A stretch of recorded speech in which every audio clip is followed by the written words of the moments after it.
Mesa de análisis.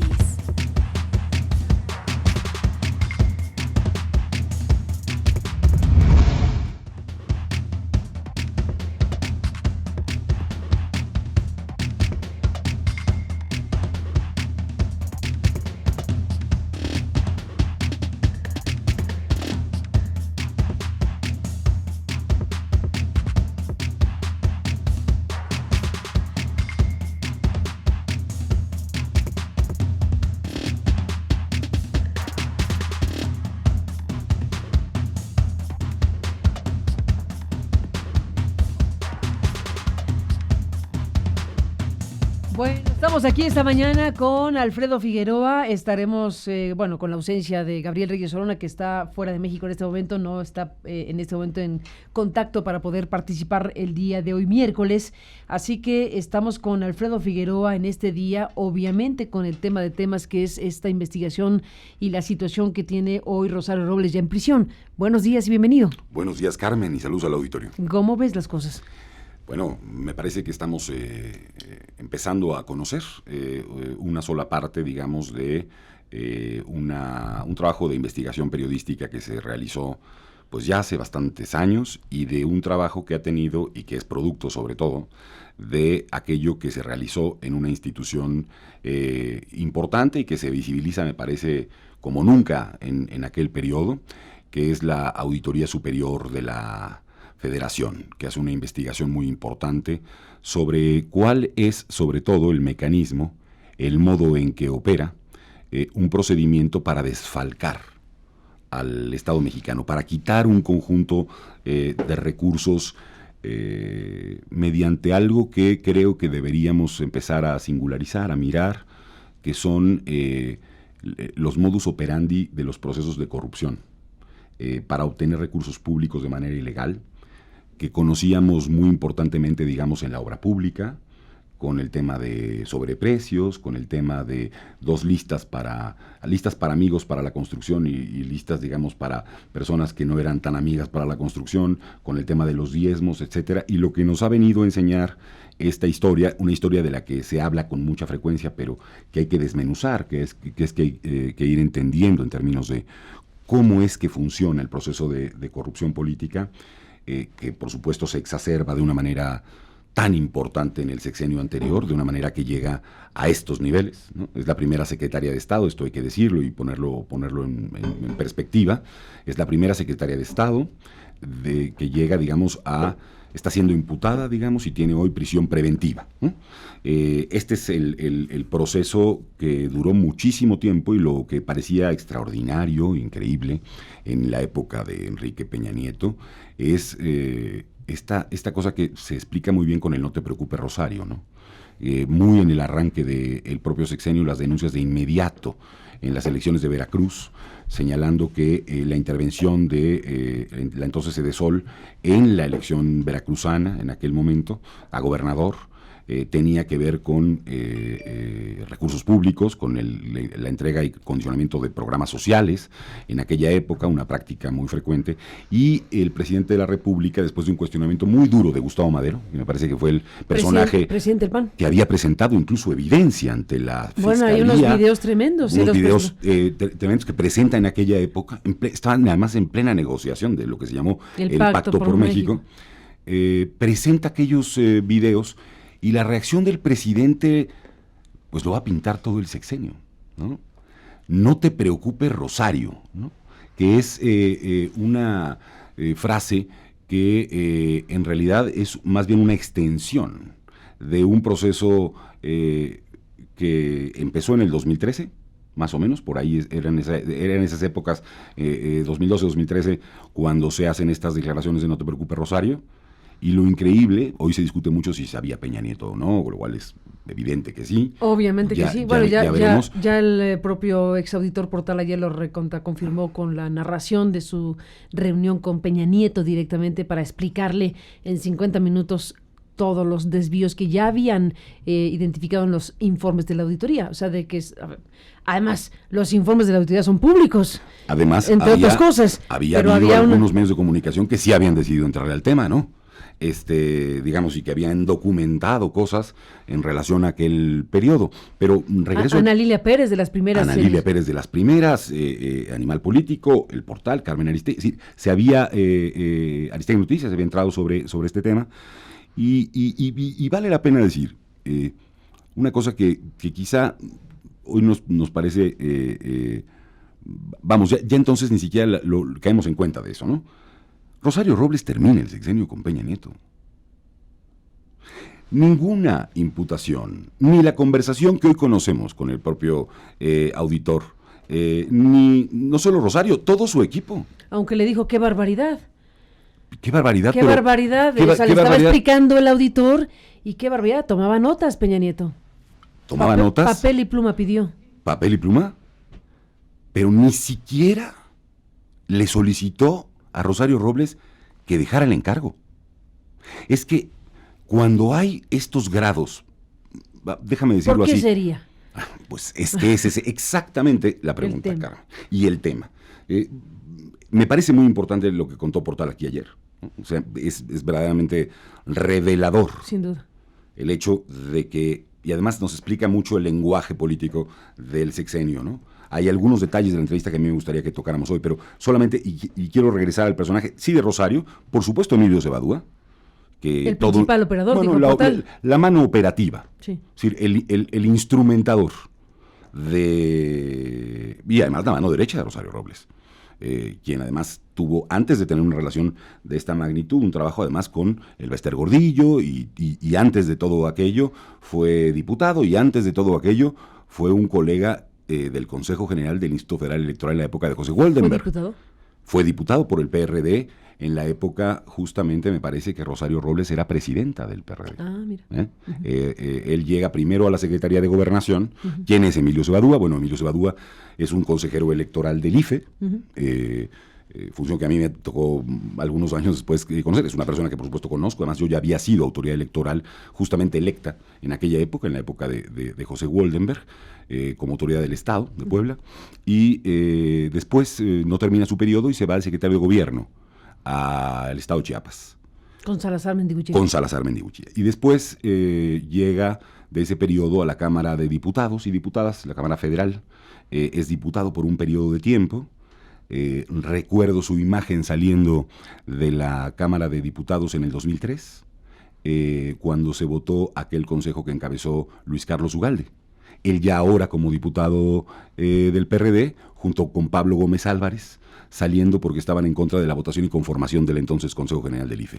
Recuerdo esa imagen, para los que estábamos en la materia electoral era singular, no terminaron por votar, salieron de la sesión, si no recuerdo mal, o votaron y salieron, abandonaron el pleno, y luego, digamos, su vida pública pasa a un papel en donde en realidad me parece que se dedica, entiendo que a la parte del despacho, a un litigio y a lo litigioso, y termina, digamos, vinculado a el Bester Gordillo y evidentemente a Rosario Robles en todo el periodo del peñanietismo, digamos, pero esa es más o menos la trayectoria que se puede ubicar desde el espacio público de quien se considera el principal operador y del que poco sabemos, ¿no? Es decir, hasta este momento en relación a su forma de participación. Pero solo regreso a esa película. Bueno, ahí me quedo con la entrevista, perdón, esta parte que Portal dice que cuando se estaba explicando por parte de los auditores los desvíos y tenía que explicar y solventar las observaciones, etcétera, narraba la expresión de Cebadúa como diciendo, de sorna, no va a pasar nada, aquí no va a pasar nada. Imagínate el contexto en donde el manto de protección pues imperaba. Ha pasado el tiempo y hoy estamos en un diametral momento distinto. Bueno, estamos, yo creo que en principio, digamos... Bueno, el no te preocupes, Rosario, ¿no? Por lo menos el que ya no debiera, ya no estamos en la época de no te preocupes, Rosario, ¿no? No, claramente no. Una Rosario Robles y un Emilio Cebadúa y un conjunto de personas que están involucradas, que el presidente, aún con los escándalos públicos, que el presidente, aún sabiendo que el propio, lo que le dijo, hoy sabemos, expresa, directa, y precisamente un informe del auditor de 50 minutos en más de una reunión, decidió mantener a Rosario Robles hasta el último día.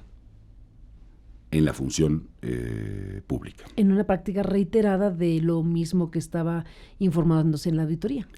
Como secretaria de Estado. Entonces, hoy vamos a ver cómo actúa no solo la Fiscalía, que va a ser muy importante, Carmen, el papel que desarrolle, pero también el papel del Poder Judicial.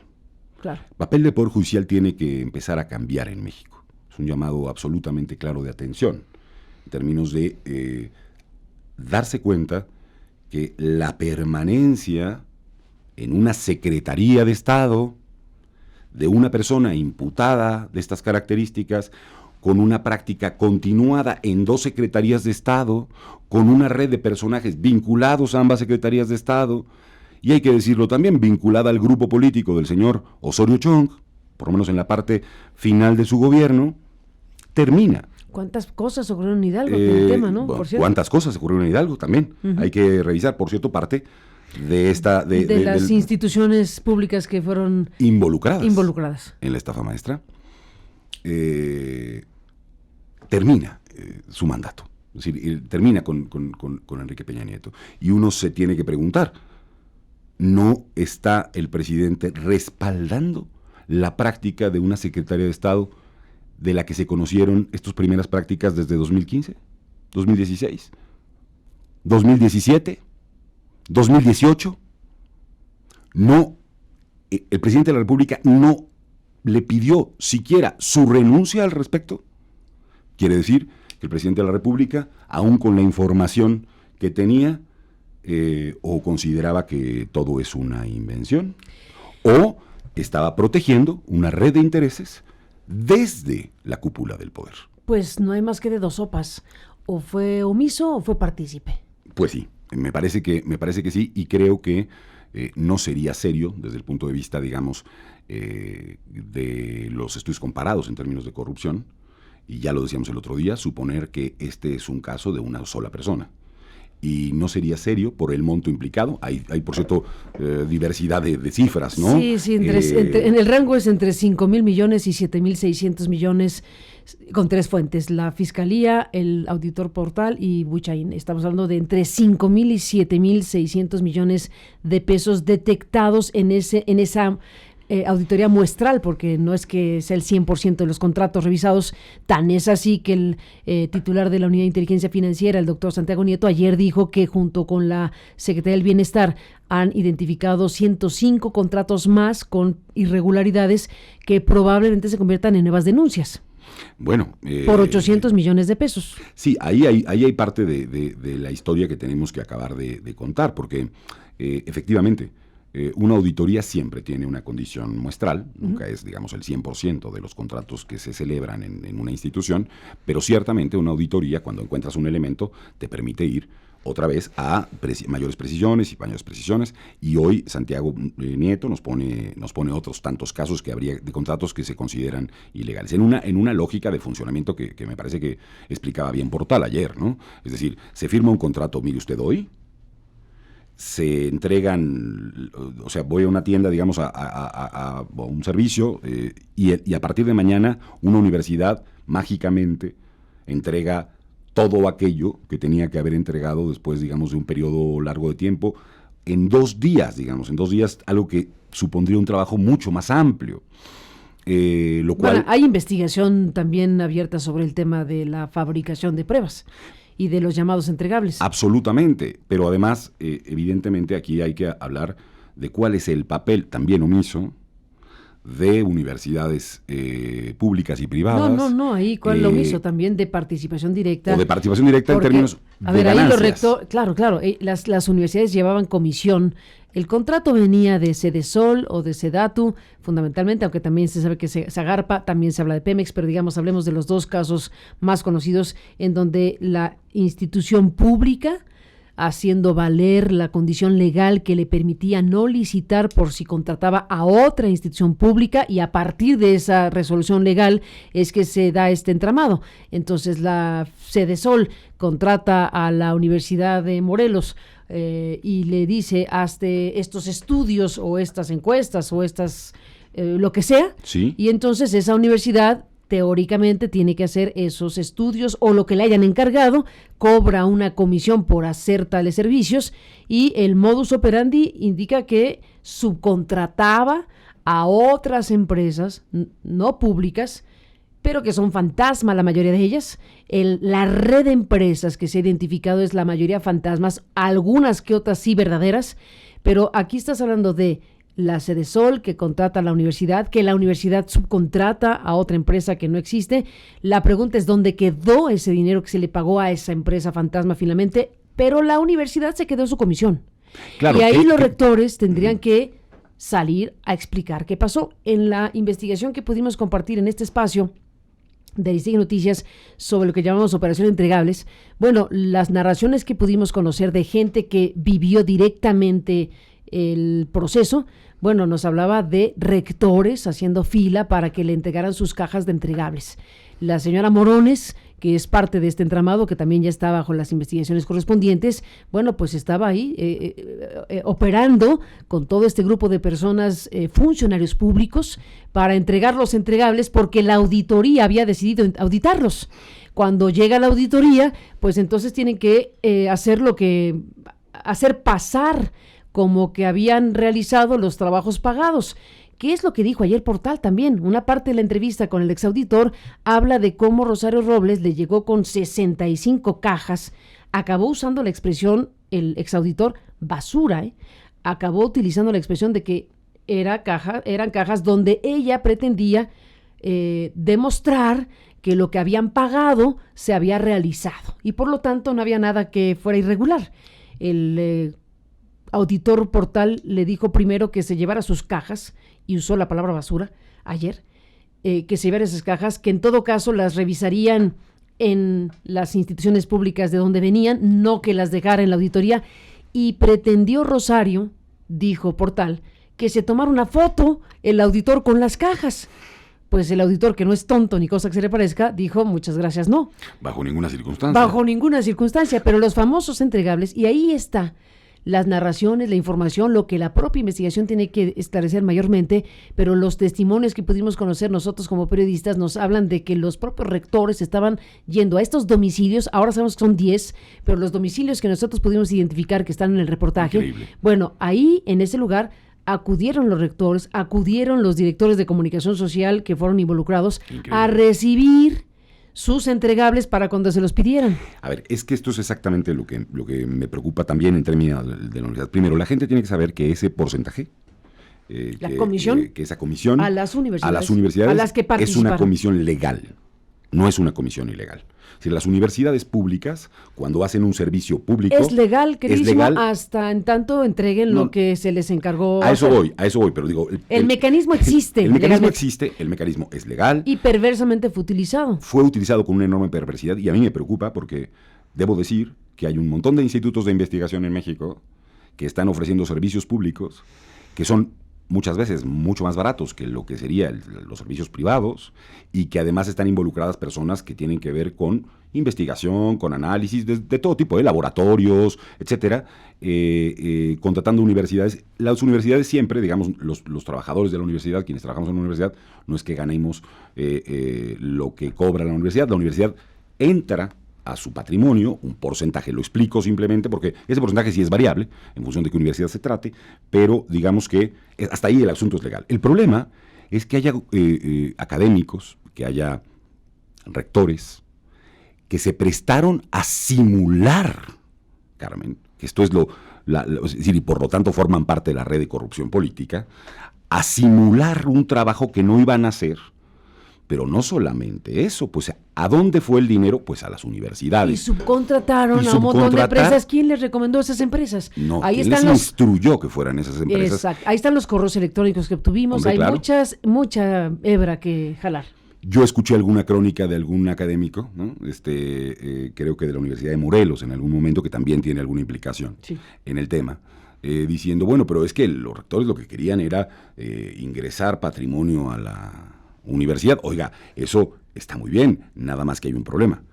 Si esos rectores participaron del proceso, en donde les dijeron, va usted a contratar a 4 o 5 empresas que son, por supuesto, la red fantasma, la red fachada, ¿Y lo sabían o lo suponían los rectores? Bueno, es que ingenuamente... ninguna universidad ni trabajo técnico puede aceptar como imposición el que te ahora contrates a la tienda Milupita para que entregue lo que tú quieras de desarrollo social. Lo que tendrías que haber hecho tú porque tú fuiste el que... Hombre, claro, porque tú no podrías firmar un contrato si no tienes la capacidad técnica de atender ese contrato. Es decir, tú no puedes como universidad, como académico, aceptar una responsabilidad de algo que no puedes hacer. O cobrar una comisión gracias a esta condición legal que te lo permite y subcontratar a quien... Así es. A quien te indican que contrates. Pero vamos, eso ocurre en esos casos por excepción, porque en realidad la universidad tiene capacidades que, por cierto, pone al servicio, digamos, del sector público, y por eso es que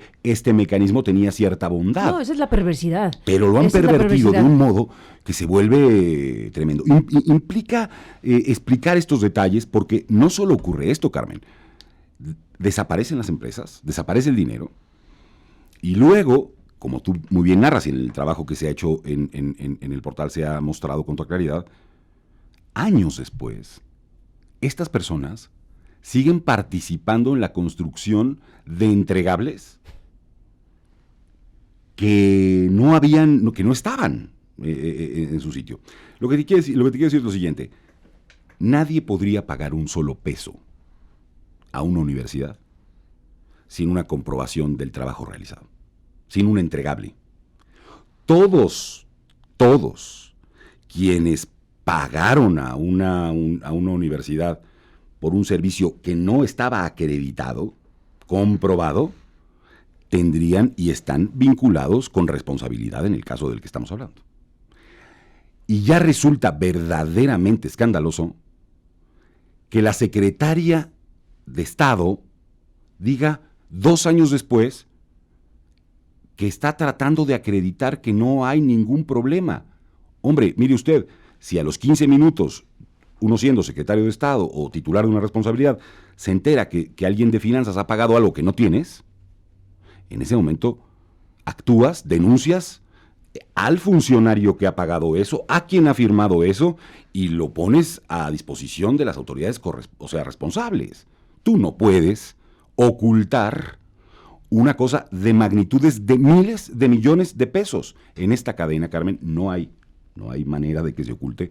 Está desde la cúpula más alta hasta una red amplia de personas que se han encargado durante todo este periodo de tratar de que esta ola de información no se vuelva en su propia contra, como todo parece indicar ahora ocurre en el caso de Rosario Robles y la estafa maestra. Pues sin duda, Alfredo Figueroa, estamos en un momento importante. Yo decía hace rato, entre ellos decía, analizando el tema, que hay 2 grandes casos o 2 grandes asuntos del sexenio de Enrique Peña Nieto que son primos hermanos. El caso Zafiro, la operación Zafiro y porque ¿de qué estamos hablando? De la transferencia multimillonaria de dinero de la Federación hacia estados de la República, en el caso Operación Zafiro, con propósitos de financiar campañas político-electorales, según se ha podido saber de la investigación en Chihuahua, y vamos a ver si se hace la investigación de los demás estados de la República involucrados, pero con Chihuahua tenemos, porque hay ahí varias órdenes de aprehensión que no se han cumplido porque pues está prófugo el exgobernador César Duarte. Y así como se tiene esta investigación y estas evidencias, también investigaciones formales desde Chihuahua y las investigaciones periodísticas que también han aportado bastante información al respecto de esa transferencia multimillonaria de recursos de la Federación hacia estados de la República, pues acá estamos hablando de lo mismo, es decir, de transferencias multimillonarias de instancias federales, en el primer caso Hacienda, en el segundo caso Sedato, Sedesol y se habla de Pemex y Zagarpa, pero hablando de Sedato, Sedesol, transferencia millonaria hacia universidades y entes públicos de la República Mexicana para triangular con empresas fantasma y dispersar hacia dónde, esa es la pregunta. ¿Y para qué? También. Claro, me parece que los 2 casos efectivamente están vinculados, Carmen. La operación Zafiro es una operación cuya investigación ha llegado claramente ya a documentar no solamente no la parte, digamos, posterior, a las auditorías, sino en cuanto llegó alguien que quería revisar qué es lo que había ocurrido, no había que esperar a la auditoría. Oiga usted, aquí no hay el periódico que yo compré, aquí no está el entregable ¿dónde está todo este dinero que se entregó a tales empresas? Ahí se documenta de inmediato que se trata de empresas fantasmas, lo cual es bastante rápido de hacerse en el país, en una consulta con la propia Secretaría de Hacienda, y se ve el desvío y nos lleva a un tema muy importante, y llega a una campaña política. Es decir, el esquema de corrupción política, de obtener recursos de procedencia pública ilegalmente, de hacer trampas, de robarle dinero a la gente, porque hay que decir que todo este dinero, aunque de pronto los políticos hablan de yo acabo de dar, yo hice, oye, usted no hizo nada, es dinero de todos, de todos nosotros y nosotras, que vamos aportando todos los días al erario público, ¿no? Este dinero llega a las campañas políticas en el caso de Chihuahua de 2016, es decir, a un conjunto de competencias políticas que, por cierto, perderá el partido en el poder de manera muy evidente frente a alianzas políticas que se presentan en su propia contra o ante casos que en lo individual tuvieron un buen resultado. Digo una cosa que me parece que es obvia, evidente y que además nos va a llevar a un tema que me parece relevante de poner en escena, que es el tema de se están financiando campañas políticas con productos de la corrupción. Hay que ver a dónde llegó el dinero de la estafa maestra, pero te puedo apostar, Carmen, que ese dinero no solamente, digamos, se fue a fondos que seguramente no va a estar en las cuentas abiertas ni de Emilio Cebadúa, ni de Rosario Robles, ni del presidente de la República, ni de nadie que esté en esa lógica. Seguramente estará guardado de una manera diferente y mucho de ese dinero también seguramente se distribuye para conservar el poder. Y la manera para conservar el poder es meter dinero en campañas políticas y seguir vinculando la competencia política a la cantidad de recursos con los que se compite. Este es el tema relevante, digamos, de lo que nos cuenta la Operación Zafiro y lo que nos cuenta y veremos este y otros muchos casos de corrupción política, ¿no? Dinero que se obtiene para seguir financiando, para seguir llegando al poder, para seguir robando. Es decir, es un ciclo, ¿no? Parte de ese dinero se va para allá. Bueno, es Odebrecht, ¿no? Es esto que Odebrecht es el mecanismo. Multinacional tampoco es ciencia oculta. Es bastante evidente para qué se hacen las cosas y cuál es el propósito final. Mantener poder y de paso enriquecerse unos cuantos. Bueno, por supuesto. Por eso se vuelve tan importante dos discusiones, que es ¿cómo seguimos evaluando los procesos electorales cuando llega alguien al poder? ¿Cómo llegó esa persona al poder? Y las fiscalizaciones. Y la fiscalización en los procesos y con qué recursos va a competir. Que frente a eso parece que está en otro mundo. Esa es la discusión, porque hoy hay una discusión abierta sobre el tema de cuánto se debe dar a los partidos políticos y se les debe quitar dinero, y a todo mundo le suena bien. Maravilloso, sí, que se le quite dinero porque los partidos políticos han dejado de representar a la gente, porque hacen muy mal su trabajo, porque de pronto pueden comprar un congreso entero y pasar lo que pasa en Baja California, de todos los colores y sabores, porque la gente se molesta naturalmente, porque no son entidades democráticas, por este conjunto de razones, ¿no? Y entonces decimos, bueno, hay que se les quite, sí, hombre, que se les quite el dinero, todo el que se pueda, ¿no? O sea, mejor. Bueno, todas esas cosas que suenan bien, de pronto hay que revisarlas. A ver. Porque, ¿con qué dinero se van a financiar los partidos políticos? ¿Con el dinero de dónde? ¿Con el dinero de quién? ¿O alguien de veras cree esa vacilada hasta hoy? Que con 400 millones de pesos uno puede contender para la presidencia de la República y no hay rebase de topes de gastos de campaña en una elección. ¿De veras alguien lo cree? Porque ¿cuánto necesitas para competir en una elección? No soporta la prueba de la risa hoy de ninguno de los actores políticos que saben todos lo saben, ajá, y no quieren decirlo, todos lo saben, lo que se gastan para llegar a una elección y en la cantidad de dinero que tienen que conseguir ilegalmente para competir. Porque se gastan no una ni dos, sino hasta 3 y 4 veces la cantidad de dinero que se supone se podían gastar, Carmen. ¿Me explico? Bueno, una cosa que creo que está detrás de esta discusión es, bueno, ya quitemos el candado que había, que era que se compitiera con recursos públicos. Porque lo que va a ocurrir es que sean los recursos privados y de procedencia no se sabe bien de dónde, los que terminen siendo el gran factor de competencia política en nuestro país. Entonces, aunque hay cosas que se oyen bien y que además, digamos, nos dan likes en las redes, ¿no? Y que salimos como superhéroes, ¿no? A decir, oigan, no sé, hay que quitarles el dinero. Bueno, muchos likes en las redes. Hay que razonar el por qué y qué está detrás del financiamiento de los partidos políticos. Y me lleva esto simplemente a decirlo en el caso, por ejemplo, de Peña Nieto. Oiga, en el caso de Peña Nieto, Carmen, vivimos una elección en donde el centro de la discusión entonces que tuvimos como autoridad electoral estaba centrada, Carmen, en de dónde venían los recursos, en por qué había que hacer más investigaciones sobre los recursos que estaban financiando esa campaña, en que había habido rebase de topes de campaña, como mantuvimos muchos en esa elección, en que cuando uno está dispuesto a violar la ley para llegar al poder, si está dispuesto a eso, a los niveles que vimos en el caso de Enrique Peña Nieto, lo que iba a resultar no podía ser bueno. Cuando alguien decide actuar de forma corrupta para llegar al poder, pues ¿qué esperas que haga cuando esté en el ejercicio de la función pública? Y esto que está detrás, creo que es el fondo, el centro de algo que tenemos que analizar. Una parte del capítulo pasa por la competencia política. Y si algo ha fracasado en México es el proceso de fiscalización de los recursos de los partidos políticos. Ha fracasado a grados tales que mientras en la mesa del Consejo General se felicitan, nos enteramos de escándalos de 3,000 millones de pesos desviados en recursos que la autoridad electoral no vio.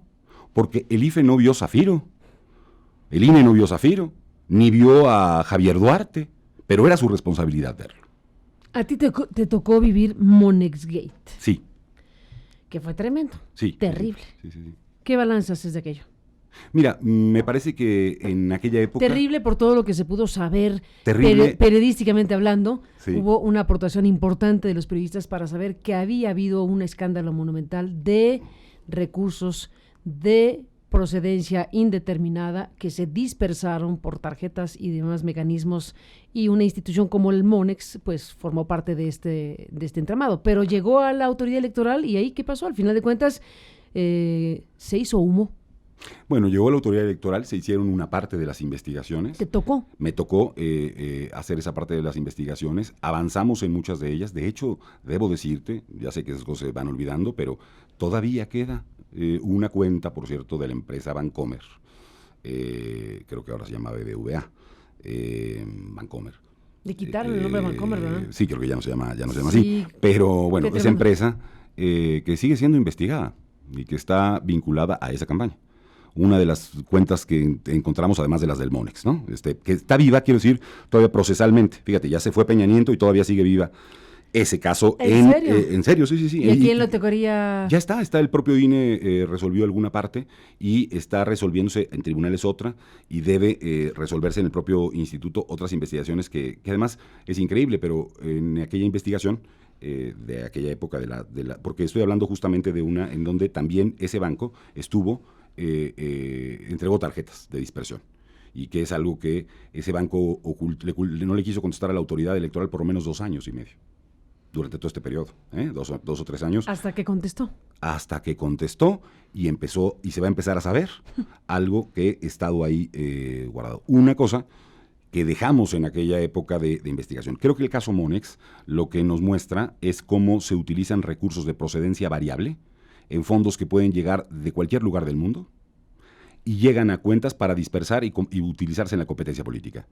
Eso está documentado a través de empresas, de triangulaciones de fondos, de una invención de pruebas que hizo entonces Peña Nieto y el PRI para acreditar que esos eran recursos legales, que habían pedido un préstamo, que era en realidad un dinero en el que están implicados buena parte de todos estos personajes de los que hablamos hoy y algunos que han desaparecido, pero evidentemente se pudo detectar, gracias al trabajo periodístico y de la parte de autoridad, el asunto. Ahora, sí nos encontramos con algo. 2 cosas.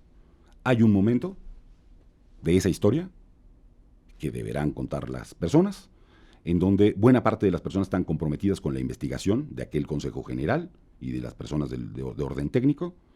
Una vez que Peña Nieto está en el poder, tienden a decir algo relacionado con hay que terminar esto. ¿Cómo? Pues la voluntad política de investigación original. ¿Quién dijo eso? Pues me parece claramente que el proceder del Consejo General fue en esa dirección. En su gran mayoría, los consejeros del Consejo General, la consejera y los consejeros del Consejo General, decidieron que eso había que silenciarlo, que eso que había que terminarlo.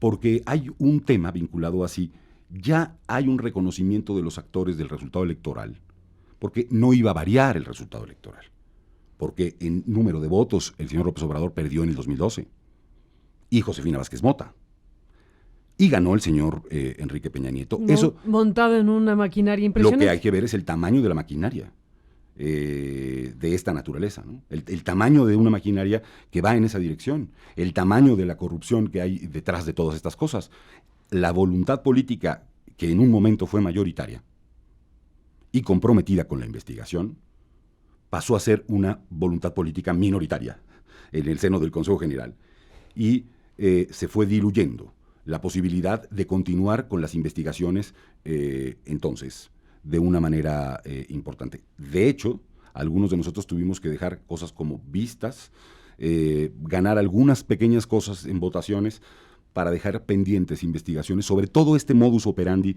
de corrupción política. Algunos de nosotros nos metimos a discutir con legisladores inmediatamente después de esto. Sí, tenemos que cambiar la fiscalización. Tiene que ser ex ante, no puede ser ex post. Porque además, la presión política que se tenía, yo te digo, yo, digamos, era parte de ese órgano colegiado, y por supuesto que había un ambiente, o sea, había amigos, amigas mías, que me decían, sí tienes claro que una vez que tú votes en contra de que Peña Nieto ha gastado más que lo que dice la autoridad, que no se ha terminado la investigación, o sea, que votes en contra del proyecto que exonera a Peña Nieto, como lo hice, vas a ser marcado políticamente, es decir, te vas a enfrentar a el presidente de la República, a quien ya es presidente de la República. No te hace bien, no ganas nada, no le hace bien al país, ¿no? Por supuesto había ese ambiente, y ese ambiente además se especula mucho cuando parte de esa mayoría después es, digamos, recontratada y repuesta otra vez en el propio Instituto Nacional Electoral, ¿no? ¿Por qué razón? Unas personas pasan de pronto, unas personas que cuestionaban al INE, pasan de pronto a ser otra vez la autoridad electoral. Entonces ahí también hay prácticas de ética pública que nos tenemos que replantear y de voluntad política. Puede y hay muchas insuficiencias técnicas que teníamos entonces en la ley. Podría ser una de las respuestas frente a qué pienso del Monex. ¿Y qué pienso del Monex? Hablando de todo lo que estaba detrás, no solo el Monex, sino todos los recursos que están gastando en la campaña de Peña Nieto. Pienso que hay detrás una cosa que es muy importante, que es la ética y la voluntad política, para sacar adelante en momentos adversos temas que le van a hacer bien al país, aunque personalmente tengan un costo. Porque estás ahí para pagar ese costo. O sea, para decir, esta es mi responsabilidad pública, tengo que entrarle este conjunto de temas. Entonces, creo que esto no debiera olvidársenos hoy. Y no debiera olvidársenos que hay cosas que suenan bien, que dan muchos likes, como decir que se baje el presupuesto a todos los partidos políticos, pero que tienen implicaciones de muchos órdenes. Y que, más bien, yo diría, me parece que hay que decir cuánto nos cuesta, pero hablarnos con la verdad, hablarle a la gente con la verdad. Y decir, ¿cuánto cuesta y cuánto costaría que la autoridad tenga menos capacidades? ¿Cuánto costaría que la autoridad y los partidos tengan que comprometerse más con los intereses externos? ¿Qué es lo que queremos hacer con nuestra democracia? ¿Qué procedimiento está detrás de aquello? Porque aunque hay cosas que suenan bien, Carmen, como decir que el Estado pierda capacidades, que el Estado debe ser chiquito, como ahora se hace, tal, a la hora de la verdad no es eso lo que estamos buscando. No estamos buscando que los médicos públicos ganen menos que los médicos privados. ¿Por qué? ¿Por qué un médico público que atiende a los que menos tienen tiene que ser peor que los médicos privados? Al contrario. Peor pagados. Peor pagados. Tiene que ser un médico muy bien pagado. Así que, doctor rico, aunque el pueblo sea pobre. Porque hay cosas que suenan bien, pero luego tienen unas implicaciones reales muy complicadas de enfrentar. Yo sé que el tema de los partidos me va a concitar un conjunto de buenas cosas, pero yo digo que lo que hay que hacer es fortalecer y rediscutir el sistema de partidos en México integralmente. Y que si hay algo que de abusos, enfrentarlo. Que hay que democratizarlos. que hay que hablar de primarias alguna vez en México, por cierto, a propósito de lo que pasó en Argentina. ¿Qué cosa? Las primarias donde ganaron los Fernández. Las PASO, sí. Sí. Pero son obligatorias las primarias. Las hace la autoridad electoral. Exactamente. El mismo día, exacto, a la misma hora. Y uno, como ciudadano, tiene algo que ver en la persona que llega a la boleta. En México uno no tiene que ver con la persona que llega a la boleta, sino cuando ya está en la boleta, el hijo. Pero no para que llegue a la boleta. Claro. Esa es la gran diferencia. Algo que las primarias en México no están más que en las escuelas. Exactamente. En el sistema educativo. Pero aquí Exactamente. sí, desde luego es un tema importantísimo. Ese es el tema fundamental. Entonces, ojo con estos cuentos de que nos quieren poner, de decir, hay que quitarles dinero a los partidos políticos. Espéreme tantito. ¿Cómo vamos a construir instituciones algún día que nos representen? ¿Por qué no discutimos la democratización? ¿Por qué no discutimos las primarias? Ya sé que eso no es necesariamente lo que más está claro o espera la gente, que se cuente, ¿no? Pero es una discusión mucho más seria, mucho más honda, que no debe situarse en la defensa de lo que está mal hecho en el pasado, que es como me parece que la oposición actúa hoy en el país, ¿no? A propósito de PRI y lo demás, ¿no? Es una defensa del pasado, como si el pasado fuera defendible. No. El pasado tiene cosas que hay que defender y hay cosas que hay que reprobar. Y el futuro tuviera que retomar lo que está bien hecho de aquel pasado y reconstruirlo hacia adelante. Creo que esa es la gran apuesta que hay que poner sobre la mesa, ya diciendo que el tema de la fiscalización, de los dineros, de la corrupción, está vinculado a la competencia política en México. Que esa es una de las grandes discusiones que están detrás de un proceso auténtico de transformación del país, Carmen. Y bueno, pues todo esto conecta con lo que hemos estado hablando esta mañana y ayer, particularmente con el caso Robles y los multimillonarios desvíos que están siendo investigados. La pregunta es: ¿a dónde iba ese dinero? Es presumible también que parte de ese dinero o ese dinero pudo haber sido utilizado para financiar campañas, entre otras cosas, para perpetuar al poder a quien lo detentaba, y esa es una hipótesis de trabajo que desde luego se tiene que tener pues a la mano. Para financiar campañas, y campañas en donde la forma de proceder de varios de los actores es pagarle a la gente por su voto, a los que menos tienen, a la gente que es más pobre en el país, en lugares en donde clientelar. La gente, pues Sí. La gente vende su voto porque es la única manera de obtener un recurso público. Por una gallina, por un techo, por algo. ¿No? Sí. Porque es tremendo. que no se nos olvide que eso que se hace es con los que menos tienen dinero. Que es otra vez incluso ir a robarles hasta la voluntad de cambiar a sus gobernantes. ¿Cómo? Mediante la pobreza como condición de vida, como condición permanente, ¿no? Es gravísimo que esos recursos que salen ilegalmente sean para comprarles gallinas, una bicicleta, darles 500 pesos, 400 pesos, y que todo ese esquema sea el que hace, pues, tú ves los grandes mítines, ¿no? Que todo ese esquema sea el de personas trasladándose a votar, que no sea la discusión política, pero por eso sino estas otras cosas, ¿no? Totalmente. 2018 pues fue un año clave en ese sentido, porque aunque haya habido o no haya habido distribución de recursos, bueno, el Estado de México, que fue la fase previa a la elección presidencial, bueno, fue una cosa descomunal lo que ocurrió en el Estado de México. Y bueno, al final la gente fue a votar y votó en otro sentido. Hubo un punto de quiebre importante en las urnas, independientemente del tamaño que haya sido esta operación, que no dudo que haya existido porque ha ocurrido siempre, aunque el presidente de México dice que le agradece al presidente Peña Nieto que no se metió. ¿Qué quiere decir el presidente López Obrador cuando dice que no se metió en las elecciones Peña Nieto? ¿Quiere decir que no ocurrió nada de esto en la elección 2018, o que si ocurrió no fue tan poderosa o no fue suficiente para contrarrestar la voluntad de la mayoría que dijo ya basta? Yo creo que varias cosas. Una, me parece que es indiscutible que el presidente Andrés Manuel López Obrador es el receptor de una voluntad nacional mayoritaria muy importante de cambio. O sea, quien tiene el mayor número de votos en México, sin duda, y quien representa mejor en esa elección el cambio político, es Andrés Manuel López Obrador. Evidentemente. No tengo ninguna duda al respecto. Dicho eso, y dicho eso como principio, o sea, me parece que es indiscutible su victoria. Ahora, hay dos cosas que creo o tres que deberían de decirse. Una, es el tipo de autoridad que había en el Estado de México un año antes y que juzgó elecciones y que juzgó la fiscalización mal, como la que lo juzgó en el Estado de México en el 2018, o sea, de 2017 a 2018. La misma, con las mismas prácticas, con las mismas redes clientelares, las mismas. No cambió nada, No hubo una reforma, no hubo cambio de personajes, no cambió nada. Ahí hay un problema. No cuando gano está bien y cuando pierdo está mal. Este es el primer tema.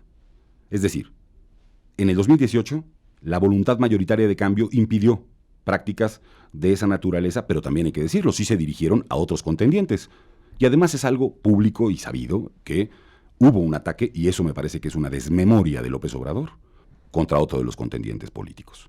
Claro que intentaron destruir a otro, no fue a él en esta ocasión, como le había tocado, ¿no? En el caso de 2016 de manera absolutamente clara, de 2006, en donde hay una campaña que encabeza Fox para ir en contra, que es la gran traición democrática, ¿no? Fox en la traición democrática diciendo, el primer gobernante de la transición en México se va contra el opositor. O sea, ni el del PRI anterior había actuado como actuó Fox. Bueno, es desmemoria esa parte, Carmen. Entonces, yo creo que, aunque haya habido este resultado, sí hubo prácticas de esa naturaleza, y déjame decirlo así. Claro que hay una hegemonía del país, y esta gente, alguien lo decía, no es tonta. Leía un tuit esta mañana muy temprano que decía, ¿qué hubiera pasado si Rosario Robles hubiera llegado ahí a la colonia tabacalera en el Monumento de la Revolución, donde con humo y todo pasaban personajes que venían del PRI o del PRD o del PAN o donde sea, y ya eran perdonados, purificados?